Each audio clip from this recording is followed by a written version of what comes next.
네, 안녕하세요. 저 15년 차 감정평가사 박혜준입니다. 저희 이제 어떤 내용으로 오늘 강의를 진행할지를 설명드리기 위해서 앞에 좀 같이 좀 볼게요. 오늘 강의 전체적인 내용에 약간의 그 앞에 양념이라고 보시면 될 것 같아요. 제가 사실 여기 슬로건 잘 안 보시겠지만 가족에게만 추천하는 직업이라고 써놨잖아요. 근데 이게 제가 진짜 처음 평가사 되고서 지금까지 많이 했던 얘기거든요. 이 직업은 가족한테만 추천하는 직업이야. 왜냐하면 가족한테 나쁜 걸 추천하겠어요? 좋은 걸 추천하죠. 근데 남까지가 알면 더 경쟁이 치열해지고, 그 다음에 우리 이제 시장 파이라는 게 있잖아요. 여기서 너무 많은 진입자들이 들어오면 그만큼 내가 이제 가져가야 되는 목도, 일하면서 목도 줄어드니까 소리 소문 없이 좋은 거는 나랑 가족과 내가 좋아하는 사람들만 했으면 좋겠는 그런 직업이라고 저는 정말 느꼈거든요. 처음 평가법인에서 일하자마자. 그리고 가족끼리 하면 더 좋아요. 저희가 이제 평가 업무라는 게 혼자만 이렇게 영업을 해서, 만약에 혼자 단수로 평가할 때도 있지만 영업을 해서 다른 사람과 복수 평가를 할 때가 있거든요. 그래서 저는 영업을 안 하는데 동기가 영업을 해서 너 이거 같이 할래? 이러면서 저한테 일을 주는 동기들이 있어요. 제가 뒤에 급여 명세서를 보여드릴 건데 거기에 제가 영업 인센티브를 받거든요. 그 일은 제가 영업한 일들이 아니라 다 동기, 언니, 동기인 뭐 친한 동생 이런 친구들이 준 일을 같이 하다 보니까 제가 이제 영업 인센티브를 받았던 거였거든요. 그래서 그 좋아하는 사람끼리만 이렇게 같이 또 하면은 서로 간에 시너지가 있는 직업인 거예요. 그래서 제가 가족한테만 추천하고 싶은 직업, 괜히 써놓은 게 아니라 제가 진심으로 느끼는 바라서 이렇게 써놨었고, 모르고 지나가셨을까봐. 그리고 또 요 부분도 제가 이제 문구를 넣었는데, 감정평가사에 도전해볼까? 이런 생각을 지금 가지고 계신 분들이 이 강의를 들으시는 거 맞죠? 한참 공부를 하고 있는 분들을 위한 강의가 아니에요. 그래서 제가 오늘 감정평가사가 어떤 장점이 있고, 그 다음에 단점도 적어놨어요. 단점이 있고, 그 다음에 얼마 벌고, 그 다음에 어떤 걸 기대할 수 있고, 어떤 건 기대하면 안 되는지에 대해서 말씀을 드릴 텐데, 그걸 듣고 감정평가사 시험을 준비하실 수도 있고, 아니실 수도 있는 거예요. 그래서 이건 공부를 가르쳐 드리는 강의는 아니다. 혹시 그렇게 알고 강의를 들으셨다면 강의를 지금 빨리 환불해 달라고 하셔야지 될 것 같습니다. 그래서 이제 그런 강의는 저 말고도 사실 뭐 방문각이나 랜드잇이나 여기 감정평가와 관련된 학원들이 있거든요. 거기에 보면은 유튜브에 방금 합격하신 분들이 수많은 합격 수기를 남겨놨어요. 그리고 학원에서 오프라인으로 설명회도 해주고, 원하면 1대1로 불러서 공부는 이렇게 하시고요. 뭐 실무는 이렇게 하시고요. 이론은 이렇게 하시고, 이렇게 친절하게 알려주는, 그리고 게다가 그 모든 게 다 무료로 알려주는 그런 것들이 많으니까 그런 이제 학원을 이용하시면 될 것 같습니다. 요새 이제 뭐 경력 단절됐거나 중년에, 옛날 중년과 지금 중년이 너무 다르잖아요. 그래서 이제 실직을 겪게 됐거나 아니면 20대 취업난이 엄청나다는 뉴스들이 되게 많더라고요. 서울대고 스카이고 간에 취업을 못하는 친구들이 그렇게 많대요. 그러면 저희 때는 그럼 대학원도 많이 갔거든요. 그래서 대학원도 여전히 선택하는 친구들도 있겠지만, 뭐 대학원 나온다고 그래서 또 옛날처럼 또 석사 자리, 박사 자리가 또 취업이 그렇게 또 해결되는 게 아니잖아요. 그러다 보니까 대학생들도 이제는 그냥 스펙 쌓기를 넘어서 뭐 인턴하고 뭐 이런 걸 넘어서 시험 준비들을 많이 하고 있는데, 감정평가사 자격이 있으면 제가 아까 시작하기 전에 잠깐 말씀드렸지만 취업률이 100%라고 했잖아요. 감정평가 법인에 아니면 사무소에 이런 데 취업률이 100%고, 이게 아니더라도 전 젊은 사람들은 기업체로 가야 된다고 생각하거든요. 옛날에는 한국감정원이라고 불렀었는데 공기업인 감정평가 법인이 있었어요. 근데 지금은 바뀌어서 한국부동산원이라고 해서 뭐 집가 변동률이나 각종 부동산 관련된 국가적인 일들, 정부의 일을 하는 공기업도 있고, LH라고 많이 들어보셨죠? 우리나라 곳곳에 주택을 개발하는 그런 이제 공기업도 있고, 그 다음에 SH나 여기 보면 고양도시개발공사, 경기도시개발공사, 대구도시개발공사, 제가 용어를 정확하게 쓴 건지 모르겠는데 각 지역에 도시개발공사가 있어요. 그런데도 감정평가사 자격이 있으면 내가 20대여도 수월하게 들어갈 수 있는 거예요. 그리고 은행이라든지 증권회사 이런 데도 많이 들어가고요. 그래서 구직의 어려움이고 너무 두렵다. 근데 내가 공부는 좀 할 수 있다. 이러면 감정평가사 하는 게 좋다. 이렇게 말씀을 드릴 수가 있을 것 같아요. 그래서 제가 이제 감정평가사를 이제 말씀을 드렸고, 어떤 일을 하는지는 강의 때 하나하나 구체적으로 말씀을 드릴게요. 저 감정평가 살 때 감정평가사가 대충 부동산 관련돼서 가격 내는 일, 이 정도만 알고 시작을 했거든요. 근데 막상 그 일을 해보면 수많은 세세한 고려해야 될 적성들이 있더라고요. 그래서 그런 부분들은 이제 뒤에서 설명을 드리고, 그리고 직업으로서 감정평가사 제가 여기다 적어놨지만 이거의 2배에 해당하는 장점을 또 적어놓고 단점도 또 적어놨어요. 그래서 그런 부분과 그 다음에 앞에서 말씀드렸지만 사실 감정평가사를 이렇게 막 알아보다가 1차 학원이 한 150만 원 패키지로 이렇게 하는데 그걸 덜컥 등록하시고 안 듣고 시험을 안 보시는 거예요. 그래서 이 강의를 들으시면 감정평가사가 어떤 직업인지, 그 다음에 어떤 일을 하는지, 나한테 맞는지를 정확하게 파악하시고 시험 준비를 안 하시게 되면 이 돈을 저는 1차 학원비를 낭비하지 않는다고 생각을 하거든요. 그리고 준비를 하시면 제가 이제 가이드 드리는 거에 따라서 뒤에 사실 지금은 오늘은 아직 시험에 대한 결심이 안 섰기 때문에 시험 공부는 이렇게 해야 된다라는 말씀은 드리겠지만 그 비중은 그렇게 디테일하지는 않거든요. 근데 그 시험 준비를 하시게 된다면 제가 빨리 합격할 수 있었던 이런 내용들을 같이 설명드릴 거라서 빨리 합격하실 수 있다. 이렇게 말씀을 드릴 수가 있을 것 같아요. 그리고 저에 대해서 이제 잠깐 설명을 드리면 저는 2011년에 합격을 했습니다. 그래서 사실은 만으로 하면은 15년은 아니지만 그래도 연차로 하면 15년 차 감정평가사고요. 서울대 경영학과를 졸업을 하고 그 다음에 국민대 법무대학 부동산 법무 석사를 한 3년 전에 받았어요. 그리고 그 다음에 삼성물산 건설 부문에 있었고, 제가 감정평가사를 공부하게 된 계기는 오늘 오신 분 중에 감정평가사라는 직업을 이제 지금에야 알게 되신 분도 있잖아요. 저도 30살 넘어서 감정평가사라는 직업을 알게 됐거든요.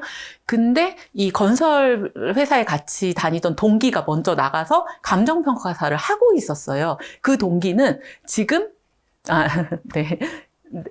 그 동기는 지금 되게 잘 됐어요. 그래서 저는 저의 평범한 사례를 오늘 말씀드리는 거고, 감정평가사 중에 어나더 레벨로 또 잘 되신 분들도 있잖아요. 여기 지금 여의도에서 저희 오프라인 강의를 하고 있는데, 옆에 보면 IFC 아시죠? 그 IFC의 주인이 브룩필드라는 글로벌 이제 그 펀드예요. 펀드 회사, 자산운용 회사인데, 거기에 이제 그 아시아 태평양 담당 부사장으로 근무하고 있는 그 분도 평가사예요.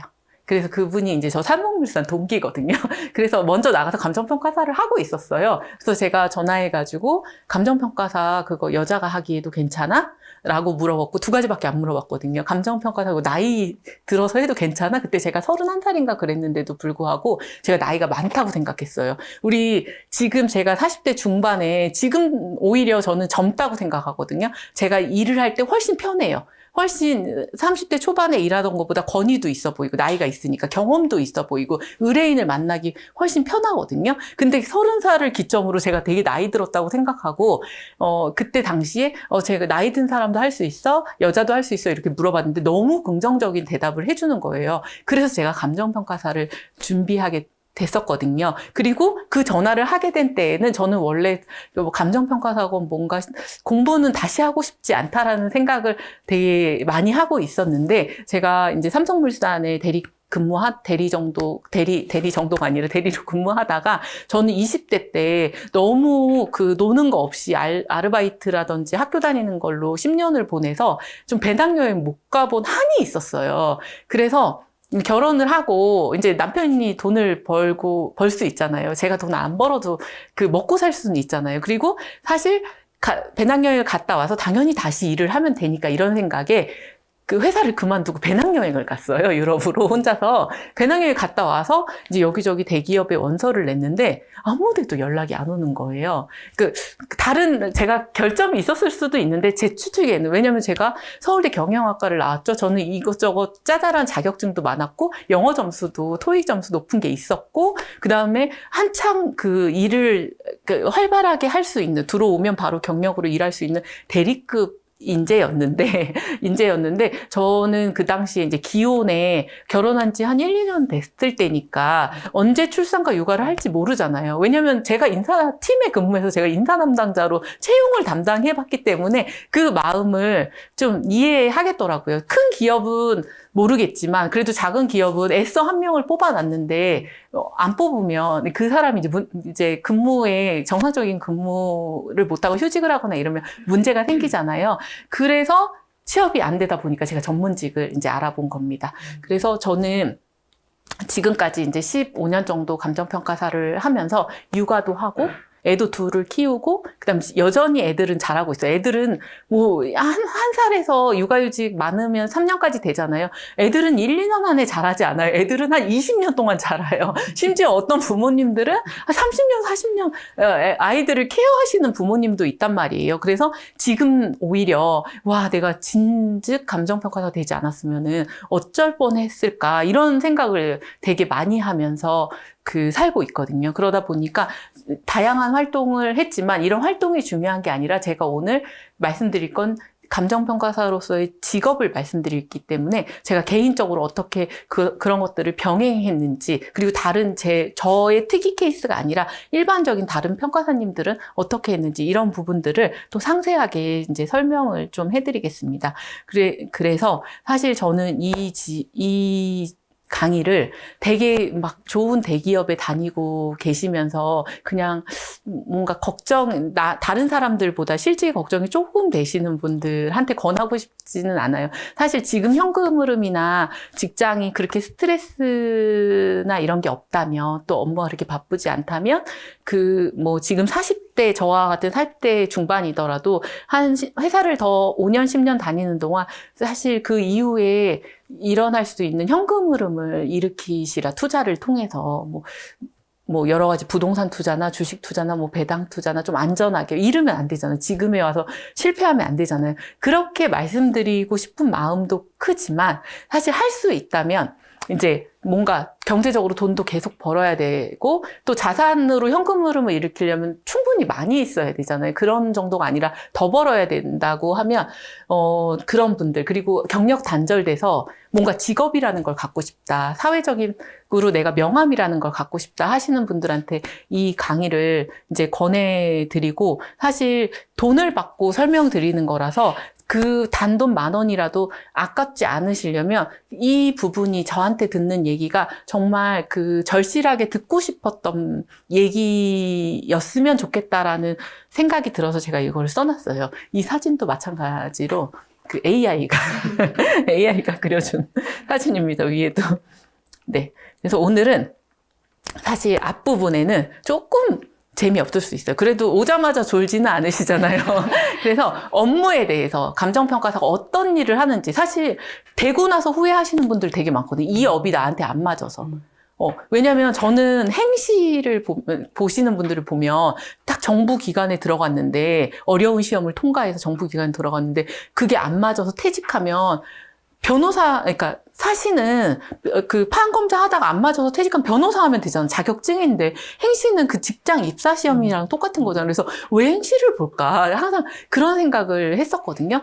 근데 안 맞을 수 있으니까. 감정평가사도 자격증이든 어쨌든 이 업이 안 맞으면 안 되니까 업무에 대해서 되게 상세하게 설명을 드리고, 처음에, 그 다음에 직업으로서 감정평가사가 어떤지, 장점은 뭐고, 단점은 뭐고, 근무 시간은 어떻고, 합격 후에, 지금 다들 이제 준비할까 말까 이런 생각을 하고 계시니까, 그리고 합격한 다음에는 어떤 커리어를 밟게 되시는지, 그 다음에 소득 수준은 어떻게 되는지, 이 소득 수준을 말씀드릴 때는 제 급여 명세서도 오늘은 원본을 진짜 붙여놨거든요. 그래서 그런 부분까지 이제 설명을 드릴 거예요. 그래서 여기가 제일 내용이 길 거고, 그 다음에 감정평가사가 되는 방법에 대해서 대략적인 거를 설명을 드릴 거예요. 그리고 어떻게 하면 빨리 붙고 쉽게 공부를 하는지에 대해서도 설명을 드릴 거예요. 근데 더 자세한 내용은 학원에 가서 또 들으실 수 있어요. 그래서 그런 학원을 이용하시면 되고,